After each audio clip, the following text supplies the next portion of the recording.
Hey everyone, and welcome back to the Contemplative Science Podcast. As always, my name is Jamie, and I'm here with co-host Dr. Mark Miller.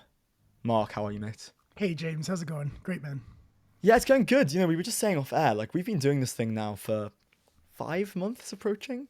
I know, I can't believe it. I can't believe it's gone so fast. And I mean, it's a weekly show, and we've been doing it for 5 months, which means we've had almost 20 people on the show.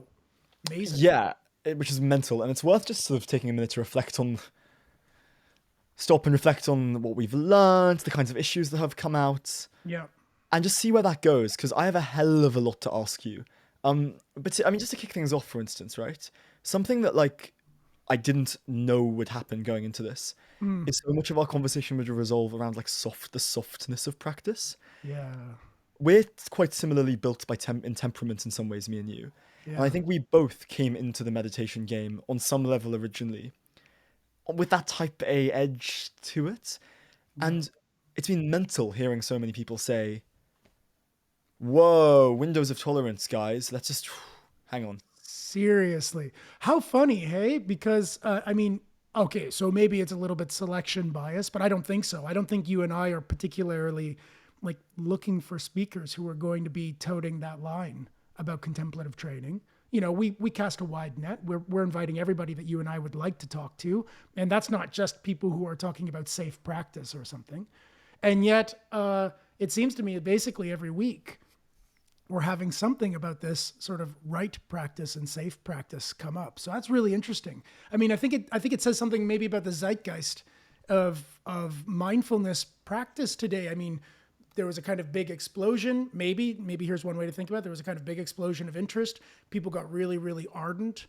There are some voices that are really pitching, a lot of ardency with these kinds of trainings. And maybe there was a kind of inevitable backlash because, well, I'm not sure, probably for lots of reasons. And I think researchers for one reason or another from lots of field are catching on to some of the things that can go wrong in practice and then really starting to emphasize some of the ways that you can be protective in this thing. Yeah, because you hit every wall, right? So, if you come at this thing with fire, and so many people do, especially in the context of the boom in the last, 2 decades, but 5 years, say, eventually people run into the similar kind of problem, and the various researchers and teachers are hearing the same kinds of issues, which basically looks like I've overheated. This thing Yeah, is too much too soon. And yeah, now researchers and practitioners are having to go, let's think about dose. yeah, yeah, yeah. I mean, in some ways, it's not surprising at all, right? You have this research. You have basically a research agenda, which is to look at the benefits of contemplative training. Now, that's already we should be a bit suspicious, right? That you're not like bringing your bias into the study. And I think more and more we're starting to see balanced academic engagement with these ideas. But I think originally there was a kind of bias, maybe not a strong bias, but there was already the idea like let's look at the benefits. So now you're getting this research paradigm that we really believe in, neuroscience, psychology, psychiatry, and they're going, wow, meditation is good for this and this and this. It keeps you young, it keeps you balanced, keeps you wise, makes you intelligent, makes you a better worker. No wonder people are going, wow, it's a kind of panacea. I should invest a lot of time into this thing, although they don't maybe have the right supports or the right teachers or the right understanding. And so they're just practicing at a high level because the research said, hey, this stuff is awesome. Go, baby, go. Yeah, and if you've ever met an academic, and given you are one, you have done, these are people who are generally quite type A. Like, there's a bias here of let's extract I live with an academic, and when we hang out with his academic friends, the conversation's like no shit.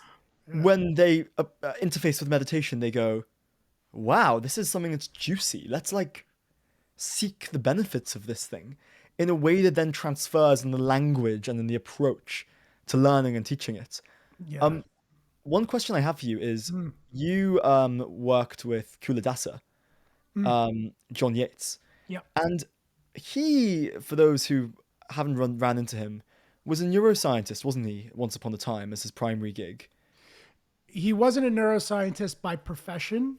He did lots of things, but he was a kind of neuroscience aficionado or like a neuroscience dilettante.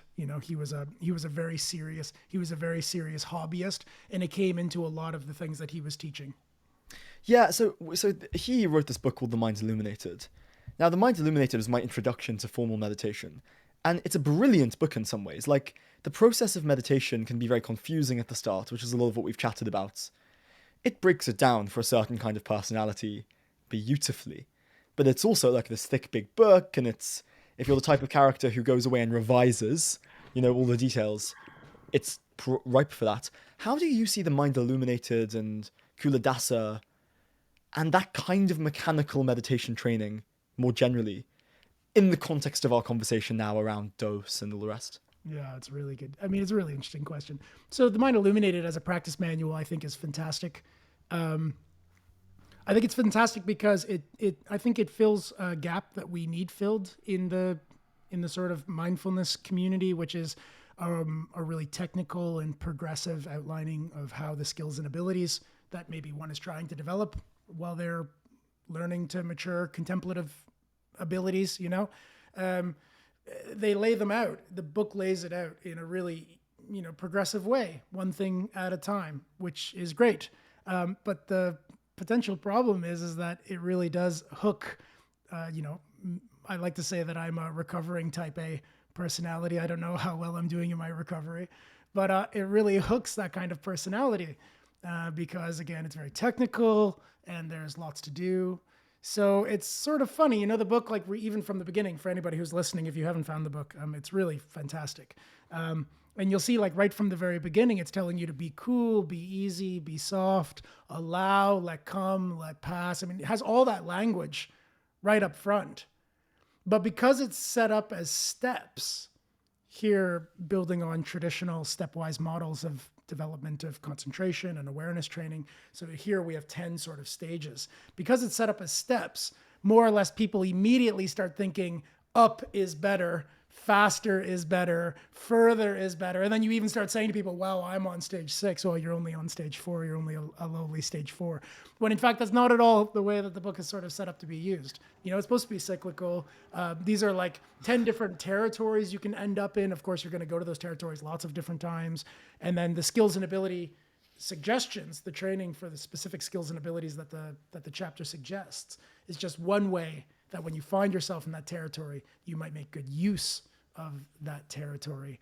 But it's so quick to be overlooked that. So, I mean, if you go on the Reddit forums for the Mind Illuminated, I think people are making this mistake all the time.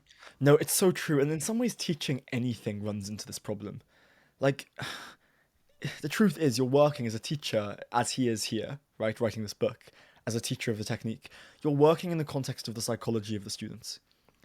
And on the one level, you can account for that by writing what he does up front, go soft, go slow. But you can't ultimately account for the psychology of the students beyond saying, these are the common problems you might run into given the way this book is written. Yeah. We've written it this way for a reason. But I remember having a huge frustration having been on step 4, but couldn't budge. And it wasn't like, okay, well, maybe I just need to develop some of these things. Let's give it 6 months to see how it goes. No. It was like sit by sit analysis. I want to budge. Now, that was not because of the technique. That was because I was bringing, and I hope this comes through, I was bringing my energy to it in a way that, like, if you had asked me and I was just giving you the candid answer, or what I thought was the candid answer, was what I was trying to get out of. I was saying, well, listen, like, it's really important I get through the stages as quickly as I can so I can stop being worried about getting through the stages. Yeah, I hear that. Yeah, I completely hear you. I mean, I guess two things come to mind. One, I think that's a really shared experience. I think lots of people feel like that. They come to these training programs because they're trying to get out of something. And even, you can read the core texts for lots of these kinds of trainings, and they look like they're sort of escapist opportunities, like getting out of samsara or getting out of suffering, bringing an end to suffering. And while that might be true, you can't practice like that in, at least you're told by the sort of teachers in the tradition, you're not supposed to practice like that even when you get into it, because you can create all these sort of blocks for yourself. Like if you're busy trying to get the mind to be something, then you might just be enforcing it in a way. Kind of like, don't think of the elephant, stop thinking about elephants. And as soon as you say that, all you can think about is elephants, rather than allowing the methodology of cooling out concentration and and learning more about yourself and learning to be self-curious and curious about suffering, curious about the sources of your own happiness, and letting that do the work. I mean, that's all a curiosity project. That's not a striving, we better get out of here mentality. It's more like you're sitting down as an opportunity to learn a little bit about yourself. And in fact, it's through that learning that you get better, as you get better evidence about what you actually are or how the world actually is, or closer to how you actually are, closer to how the world actually is. You get better on the way, but you don't aim at getting better. You aim at knowing more, and then in knowing more, you get better. And the truth is, there's no like so much of life has this character, right? Like if you go on the date and you're like, I must be uber impressive, as opposed to just I want to engage in the date. Yeah, yeah, exactly. Like it doesn't work. Yeah. Not No. Think about it. You know, go on a date and you're like, okay, I know how a date's supposed to progress, and I want to get there as fast as possible. You know, so I'm gonna force the line. So like, what does a date look like? Well, you introduce yourself, you tell each other things about yourselves, good night kiss, end up at home with the person. Okay, now how do we get there as fast as I mean, it's a total pathological way to think about dating. It's the same thing for the gym. I mean, I know I'm I get pretty enthusiastic about these things, but like, it's the same thing with the gym. Like you might lay out what a program of health looks like in terms of muscle development, but the aim shouldn't be to do that as fast as possible. The aim should be to show up with each part, because, the best laid plans and all that, they're going to change as you change. And there's going to be days where you're going to have to press less, and there's going to be days when you press more. And, the fascinating thing though is like your intentions. Like, let me try that again. Your experience doing an activity holds you to account. There's no bullshitting yourself. If you can say I'm doing it for the sake of the learning, but if you're not, you'll know you're not, because you'll run into the frustration and the tightness.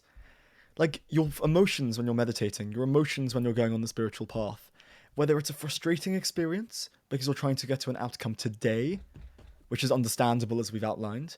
Like, you can't bullshit yourself. You can bullshit everyone else on Reddit or your teachers. you know. And I guess the question I have then is like, how do you change your relationship with it such that you go from, I want to get the thing as quick as possible to, I'm genuinely engaged by the process. Yeah, God. I have no idea. It seems to me like at least a big part of that is going to be having friends, like having good practice friends. And by practice there, I mean loosely just like learning how to be a good human, like other humans around you who are trying to learn about what it is to be a human and to become a better human. I think that's indispensable for this. Like if you take the books, any of these training manuals in and of themselves, and you have nobody to feed back how it's going with and to check with and to check in with, I think a lot of those things can slip between the cracks. So now you get this manual, it's a stepwise progression between here and awakening, whatever that means. You think, wow, awakening sounds awesome. I'll be able to like not have suffering and I'll feel super good. So let's do that. So then you start doing these practices. There's a million little ways where from within your worldview, you're bending what you're reading. You're specifically turning the volume down. I mean, you're not, the system is. Yeah, the perceptual system is turning the volume down on things that don't fit very well with how it already sees the world. It's turning the volume way up on all the things that it totally identifies with. And so what you get is this sort of bent view of how you're meant to be practicing. So of course it goes askew. Chuladasa, John Yates is a really good example of that really. He never meant to teach.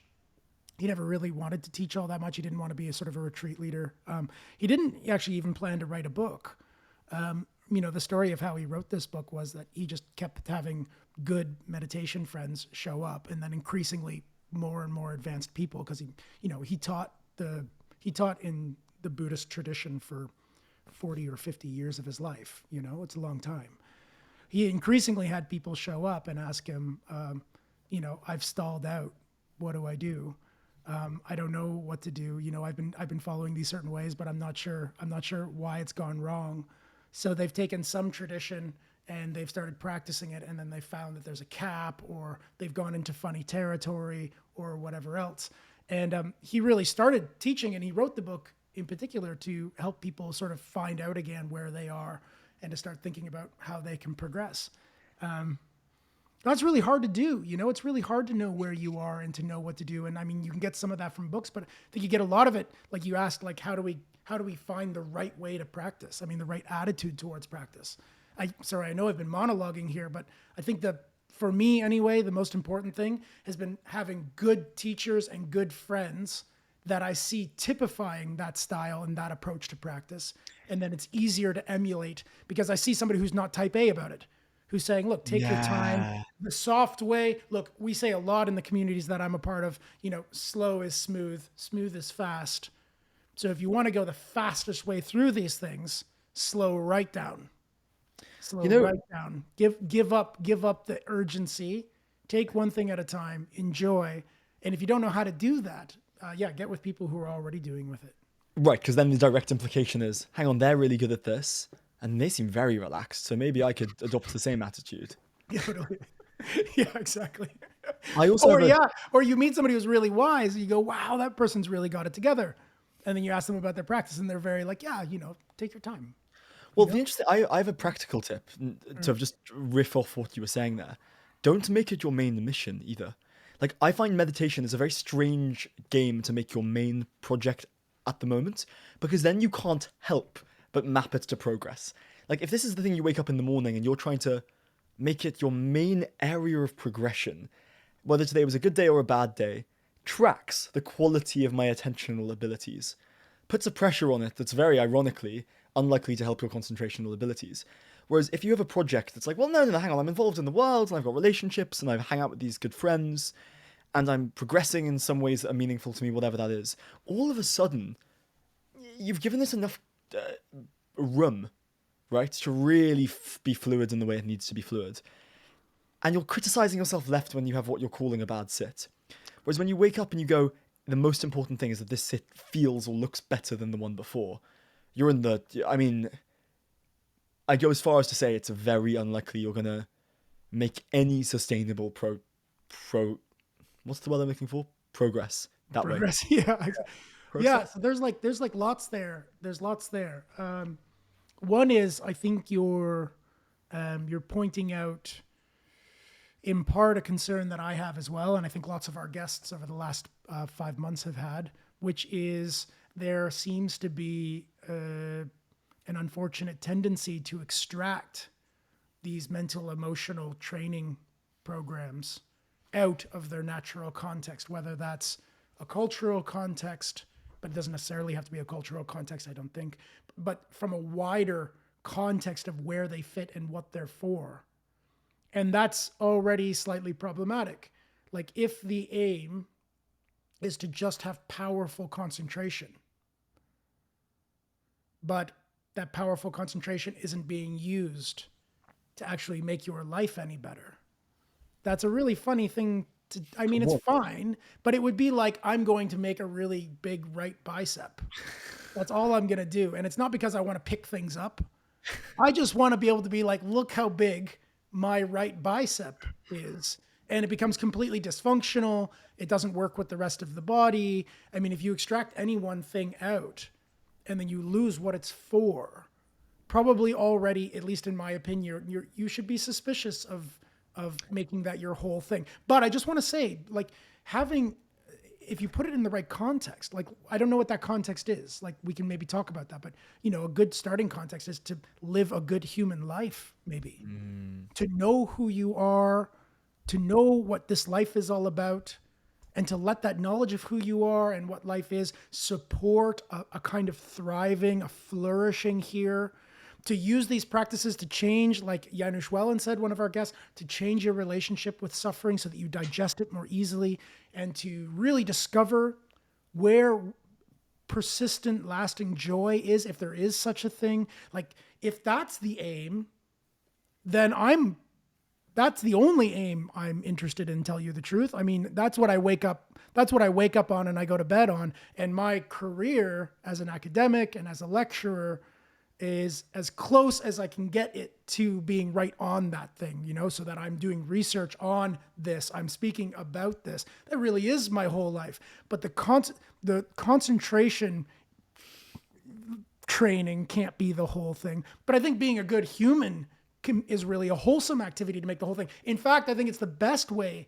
I suspect it's the best way to live, because if that's your biggest aim, and then everything else are sub aims, one very interesting thing happens, which is you can't have a bad practice and you can't have a bad day, because bad practices and bad days are just all opportunities to learn more about who you are, learn more about life, and in learning about that, learn how to flourish, And if you were to assess this as a philosophical argument, one thing you would say is, well, it includes the relevant pieces of information.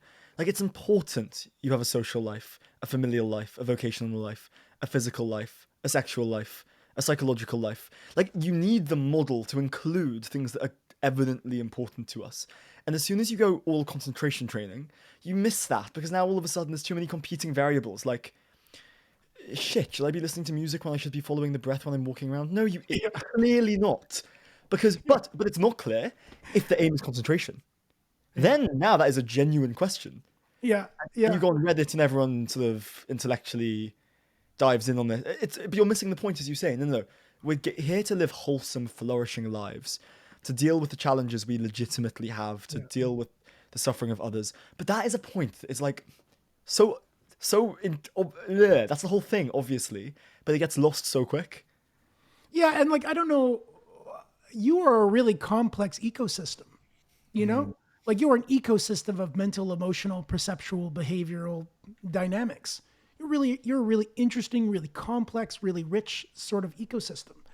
It would be weird to think that training one of our myriad abilities is going to be so favored over the others and think that there's going to be a positive outcome. Rather, I think we need to be asking ourselves more and more. And I like this both in the cultural context. I think we get a lot from the traditional teachings, but I think it's cool that science is starting to investigate and I would like to see this program keep going, like not only what are the benefits of this one skill set, but how does that one skill set permeate and percolate into all of the other things that you do in life? And maybe, I think we're just at the edge of starting that research, but I think it's a really worthwhile research paradigm. Like, for instance, I'm hoping the thing that I'm really interested in over this next year is I'd like to turn my research focus to loving kindness practices, to really look at kindness, the practices of kindness. Because, like, cross culturally, we have so many practices that are meant to engender different qualities that are related to kindness, empathy and compassion and sympathy.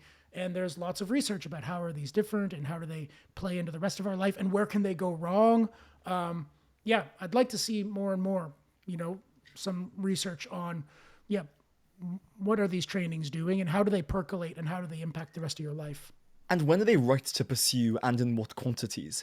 Because, like, there was a time in my life where if I had a financial problem, right? Not that I was a student on a student loan. I didn't have enough money to have a financial problem, if you know what I mean. But if I had a mortgage or I had a family or something, and I was having a financial problem, there would have been a time where I'd have gone to meditate, which is the wrong answer. The answer is go speak to a financial advisor. And like, we don't understand, like, that detail, right? Unless you're approaching this in the way you're suggesting one approaches it, you can make that mistake. No, dude, of course you're stressed about your finances. Go sort it out in the relevant realm, because the big aim is to live a wholesome, flourishing life. And it's obvious how having decent, sound finances play in. It's obvious that we need to be, like, that's a form of compassion to yourself. And the problem is we get sticky and tight, man, about enlightenment, the self. And all of a sudden we just miss the point, like in the most, it's like a Buddha chuckle or something, like, A Buddha chuckle? yeah, like he points at the moon and everyone like starts like analyzing the details of the finger. Yeah. They like start intrigating. So I have to ask you then, like, would you, if you had kids, right? If and when you have kids, and they're 15 years old and they're being a total teenager, just about things, like, where do you see on this journey of wholesomeness, being a good human, where do you see the role in that case of spiritual practice? Is that something that like seems obvious to you to tie in? Do you think that that's just like not the like? What's your deal here? Geez, I don't know. I have no idea. I'm not a dad yet. So, I mean, I think that's probably, I mean, I just have to think of like sort of what I would like recommend to my good friends. Because I think like rearing children is innately challenging and completely confusing endeavor. You know, like when should you teach your children anything? I have no idea. I barely know when to learn things myself, let alone how I would transmit them to somebody else like that. But yeah, I mean, if you're talking about being a good human, I guess always it's a good thing to have on the docket, just in different ways. Michael Stone, one of my favorite Canadian yoga teacher, he passed away a few years ago, unfortunately. He used to teach mindfulness to all sorts of people in really interesting ways, and I think it was, I think I read on one of his blog series, he was teaching kids about interconnectedness. This is one of the fundamental insights in Buddhism, right? Learning about interconnectedness, really closely related with emptiness, because no one thing stands by itself. It's empty of inherent nature. And he would get them to go out and sit by a tree, and then he would say, okay, now identify the parts for me. And then the kids would say, well, there's roots, and there's a trunk, and there's branches, and there's leaves. And then he'd like, okay, like now let's look really close. Like, where does the root start? Like, where is there just a root all by itself? And Kind of hard. you can't really see the difference between the root and the soil. It's really permeable, you know? And then he'd say, well, where do the roots end and the trunk starts? Like, where exactly is that? It's a really challenging thing to see. So, well, where do the trunk turn into branches? Where do they turn into leaves? I just think it's such a cool way to teach young people. Like, look, you've got these concepts and they're useful because you can say, hey, the cat's in the branches, instead of, hey, the cat's in the roots. Those are very different problems, you Yeah. know, that need to be tackled in different ways. But that's only relatively true. That sort of one flick the lens up one level, and it's more challenging to know where those parts are. And that's a cool lesson. I think you can learn very early on that things are more complex than you make them out to be. And then the lesson that comes through there, I guess, is really like, yeah, well, I don't know, like this whole spirituality thing, this contemplative mission, kind of has lots of different colors and lots of different contexts. And again, the point is not to get too tight. Like maybe you need to go outside and just say, look, this is the tree. Like, is it really true that that's the root? And that's the relevant form of teaching. It's certainly not, here's a technical meditation manual. Go work Yeah, on your I feet. mean, Yeah. really, no, like look, like all of these contemplative training programs, they're meant for you to see something, to transform Mm, in some meaningful way.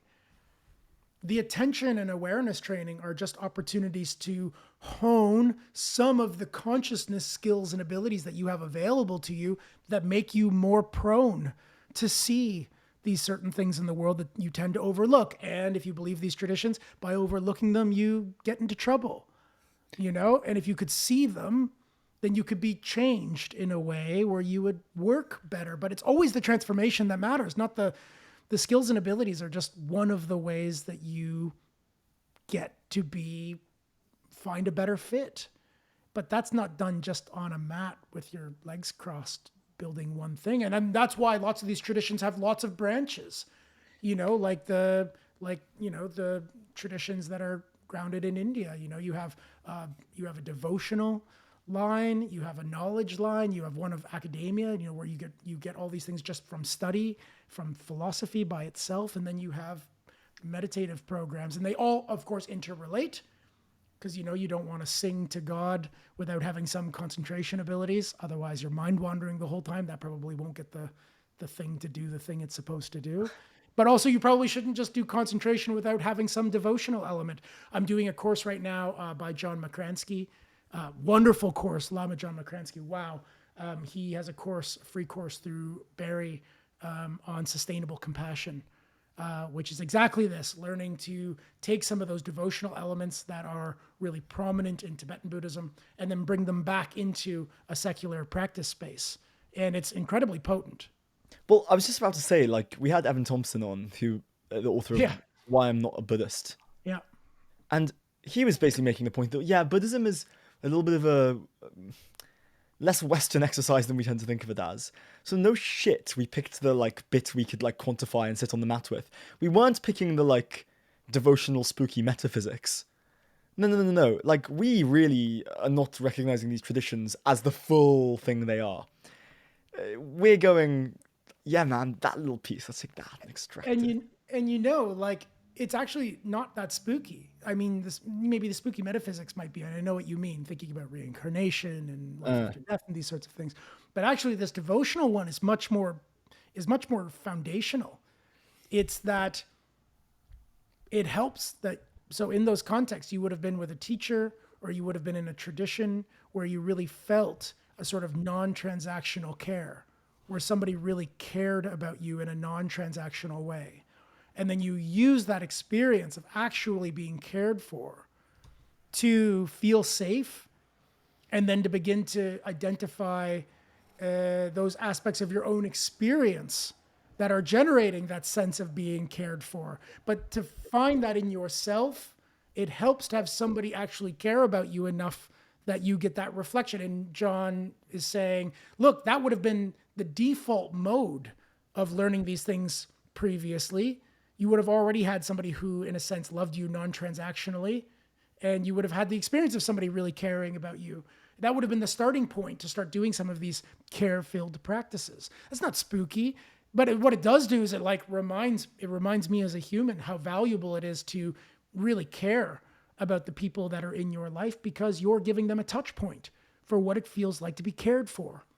You know, it's one of the things I have a little bit of an issue with the meditation community today, where a lot of it has become commodified, where you only get to be with a teacher when you pay them.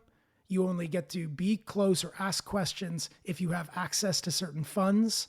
That's completely transactional care. It's not a non-transactional care. That's not like that teacher is like, I'm just going to give my time to you because I care about you. And like, you can't do wrong. Like you can't act in a way here where I'm going to be like, get out. You're always going to be like, no, of course you can have a good day and a bad day, and I'm not judging you at that level. We really need that. And especially if you believe that some of these practices of identifying these care-filled aspects of your own experience, and that you need touchstones out there in order to access them, it's super valuable. The unconditional point is the key thing there, right? Like, it's so hard when something becomes popular and clearly transactable to keep it out of the space of transactions, because, you know, people package up and, like, I don't want to be judgmental of that, but if you're just looking at what the product is, such a key part is this unconditional relationship. I think we should be definitely having both. Of course, there's experts, and they need to be paid for their expertise, and they want to like dedicate their lives to doing these things. Of course, that's the case, you know, and like you get lots of good production quality. Of course, courses like that are super valuable, but it would be a shame if that becomes the primary way that we're engaging with these things. And what you're lacking is the experience of being somebody who really cares about you in a non-transactional way. I think it's so valuable. And I think it's something we need to be we need to be putting more effort into maybe. It's also something that you know too, just in your life, like your friends who you know have seen you for both sides of you, the good and the bad, the pretty and the ugly, the interesting and the boring, and still love you. There's an unconditionality there, which makes you feel just so much closer than them, as opposed to the ones you have to be a little bit performative around. Yeah. And you know, like I just feel so grateful that I've had the chance. Like my mom is the best. Oh, my mom is just the best. You know, through all the things I've done in my life, through the ups and downs and the goods and the bads, I've had a good mom. Not everybody has that, you know. I think it's probably pretty rare. And like you say, you just said with friends, I think that's even more rare. You know, to meet a friend who loves you in an unconditional way or is friendly towards you in an unconditional way. So much of our friendships are conditioned. I mean, it really takes a wise human, I think, to be able to see past the individual moment and to see you as something bigger. I mean, in a way, that's really the fruit of lots of these practices, isn't it? You know? Well, you have this relationship of like, I don't know, like the whole way through these practices, you are the thing and you're becoming the thing at the same time. There's a, you are and you're developing. And a lot of the time, like the fruits of the practice are things that develop all the time, or we start with, and they're the context. And the whole way through, the more I learn about contemplative practice, the more I'm seeing it's the being and the becoming. And it's really hard to pass them apart. Like, the trajectory you're on, you're already there. That's the hero's journey. Like in some ways, you're just finding out that you're already there during the practice. Yeah. In other ways, we really are developing skills, but they're skills that require stuff we already have or reference stuff we already have. You can Yeah. get quite poetic around this. So just like from there, we've talked to lots of people over the last 4 months, and we've got lots of practical pointings. Have you learned? Has your practice changed Yeah, from these conversations? it's really interesting. Like the softness is the first point that comes to Mm, mind, and the approach to practice as it is changed quite radically. yeah. And can I just, sorry, quick question there. Did you find like softening and making more space and practicing in a more like progressive, like mindfulness of your mindfulness development, has it improved? Has it improved your understanding of these things? Has it improved the practice? Yeah, I don't know. It's given them more space to improve. Like I see it not as the thing, but the space around the thing. Does that make sense? Mm, Like your yeah, relationship to practice isn't your practice, yeah. but it's the exact. The It's the view, soil. the view of the practice. Yeah, it's the soil, and you can. So yeah is the answer. So that's one thing I've certainly learned. Another is I've just been interested in like some of the similarities and differences that have come out. So we've had people who have come on and said enlightenment equals attainable equals practice lot, and we've had people who have said, "Whoa, slow down, brother. Like that's the wrong way." And it's interesting to see where these even the most opposite things meet. Like as we're I find this with all areas of disagreement, I have to tell you. Even political, which is like the most polarized example. I find it fascinating to see the underlying mechanics sometimes being the same, the methodology being different. And then what's come through for me, therefore, is oh, different methodologies may well work for different people. And when Right. we try and teach things, we have this public health issue almost. The public health recommendation about vaccines might not be right for you, but might be right for three-quarters of people. Yeah. And that's been the other thing that softened me up slightly. It's like, Yeah. wow, these things are, Yeah. That's cool. they're I like internally that. consistent. And I like the cosmopolitan, as Evan Thompson said, the cosmopolitan approach to practice. That there are so many different personality types. I think this is what you're saying. Let me just kick it back to you and see if I'm right. There's so many different personality configurations. And so you shouldn't expect that any one style is going to be a completely perfect fit for you.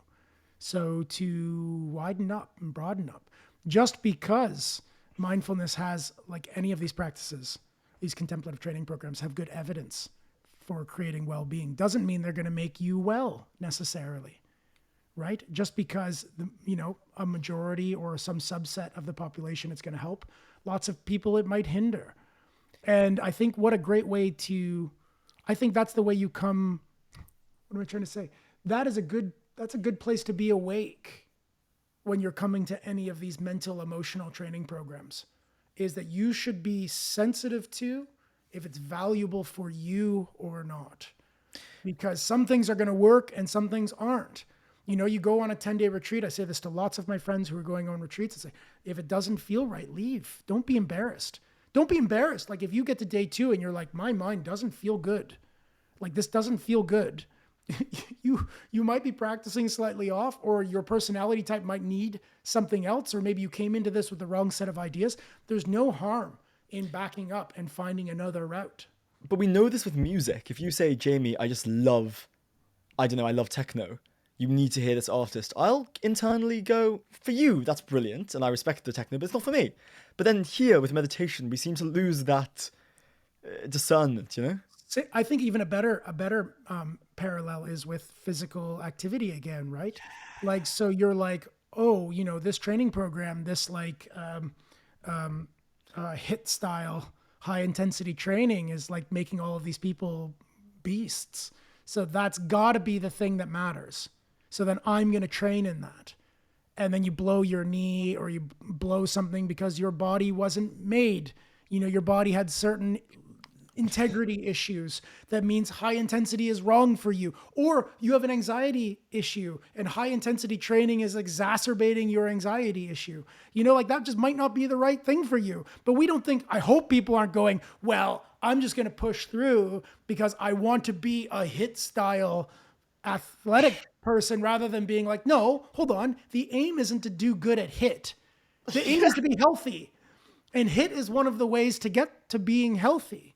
But So the so same is thing here. Like so is I want to be a walking. good, I want to be a good Vipassana meditator. I want to be a good mindfulness practitioner. I want to be a good centering prayer practitioner, rather than starting with the higher, potentially better aim of being a good human and then looking for the right paths that help bring that about. And then I don't know how you test that, but I guess it has again to do with having good friends and checking in occasionally and being like, am I better or worse than I was? Like what Also, do you think? Like, is it going and well or not? it's even worse than this in some ways too, because it's not just is this the right type of thing for me? It could be the right type of thing for you, but you haven't done the prep. So like even though it's the right kind of like so a story time, you might remember this. I decided at the end of my third year of university, we're going on retreat. I booked a retreat I knew nothing about, in a part of the world I knew nothing about, at the hottest time of the year. In my backpack the night before, I had like a pair of boxers I sorted at the airport. Didn't even have clothes washed. I rock up to a retreat which turns out to be like 15 hours a day with no guidance when I wasn't building up to it. I'm there hating it, anxious about the state of my relationship with my girlfriend, and I bail out after 2 or 3 days because I'm like, what am I doing here? That's not even to say per se a retreat was bad for me. It just happens to be this particular retreat in this particular Yeah, setting. yeah, And then yeah. to finish the story, I mean, I get to Athens on this bus, like 8 hour bus. Thank God I'm back. This is the most British thing in the not quite understanding the southern Mediterranean tricks and trades. Cab line, official taxis. And there's a big queue, and I think, okay, well, there's someone about halfway down wanting me to get in, but I think he's just being entrepreneurial.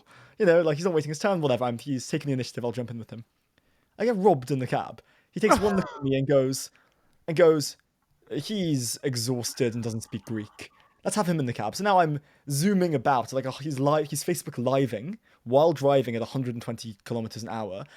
I'm in the front. He's taking me to an ATM. I can see he's typing to his friend, and I go, "What is?" And like this was so misguided, and it's not even that I wasn't right for a retreat. I might have been, but a Oh my very goodness. cool kind of retreat. A very cold. Maybe with a couple of chats and some progress and a couple of hours a day. Not this, like, I don't know anything about where I'm going. I'm so sorry that happened. What a shame. Wow. Look, this might be a little bit, I don't know if this will be controversial because I think lots of people have their own opinions about this thing, but I'm increasingly suspicious of this retreat fad that we have going on right now. I think it's like as a cognitive scientist now and looking more at some of the underlying mechanisms that are altering some of the ways that we can powerfully through neuroplasticity and persistence and control of our attention, and attention turns out to be so important for the cognitive system, like all of the ways that we can reprogram, reformat, and alter our own perceptual, behavioral, emotional, cognitive landscapes. It's a really potent, powerful thing. The more that I'm engaged with that research, the more suspicious I am of this style. How come?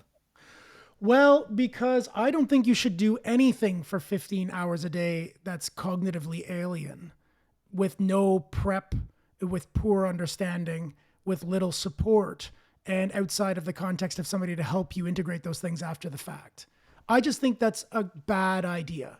I think it's a bad idea across the board for anything that makes you go into a weird cognitive state from no time to 15 hours a day of time is, I think, just like thinking back now, because you know me, I was sort of the paradigmatic hard hitting meditator when I first started this 22 years ago.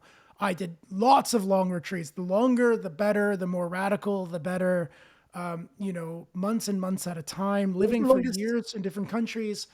And What was like, the, go just to add some color, what was the longest, like, what's the longest you spent out somewhere in a retreat context? 6 months. Shit, the But beds. lots of those. I did 2 years in Thailand and 2 years in India, going in and out of retreat situations, sitting with lots of teachers. Okay, so I did all of that, so I know the ins and outs. And of course there can be huge benefits, but there are also huge detriments and lots of problems that then need to be addressed and updated because you're just throwing yourself wholesale into things that, at least for me, I was thankfully, because my type A personality, thank God I was semi protected by it because I was with I did have good teachers and I did have good friends and I had people that I could stay in touch with. But like this idea that like, you know, people come to me and say, oh, I want to do a Vipassana retreat, which by what they mean is a 10-day Gwenkaji style retreat, you know, where should I go? And you ask like, okay, well, what's your practice like now? And they say, oh, I do headspace 10 minutes every couple of days. I think like, I mean, this is the controversial point. I bet other people are going to have other opinions. They're going to think retreats are always good, but I just can't fathom giving anybody that advice now. It would be like for me, like going on a long ayahuasca retreat where you're doing ayahuasca 15 hours a day for 10 days in a row. And then you just expect only positive outcomes. I just think like, you don't want to do this to your poor mind. You know, your mind is such a delicate, I mean, it's robust in lots of ways, but it's such a delicate ecosystem of processes. And you're just going to like bang in there and like bend it in one way without really knowing what you're doing and then hope for the best. Seems insane to me. The only way I can see, I mean, okay, for me, the best way I think to do retreats, if you're interested in retreats, is you get into a progressive training program. You spend months or however long it takes to grow up your practice and to understand how the practice works. And you let that all happen organically from the bottom up. And then when you feel like you can't go any farther without going into a more exclusive environment, that seems like the right time for going on a retreat. But that's a very different model to. You know, we've made this point, so I won't make it again, really. It's just we wouldn't do this anywhere else in our No, lives. it's nuts. It's nuts. It's nuts. It's totally nuts. And I think it's two things. It's one, we're making money because this is a hot thing. So you can charge a ton of money for these retreats. That's one thing. Suspicious. You know, again, like to commodify these things is very weird. And two, because it's extreme. You're going to have peak experiences one way or the other. And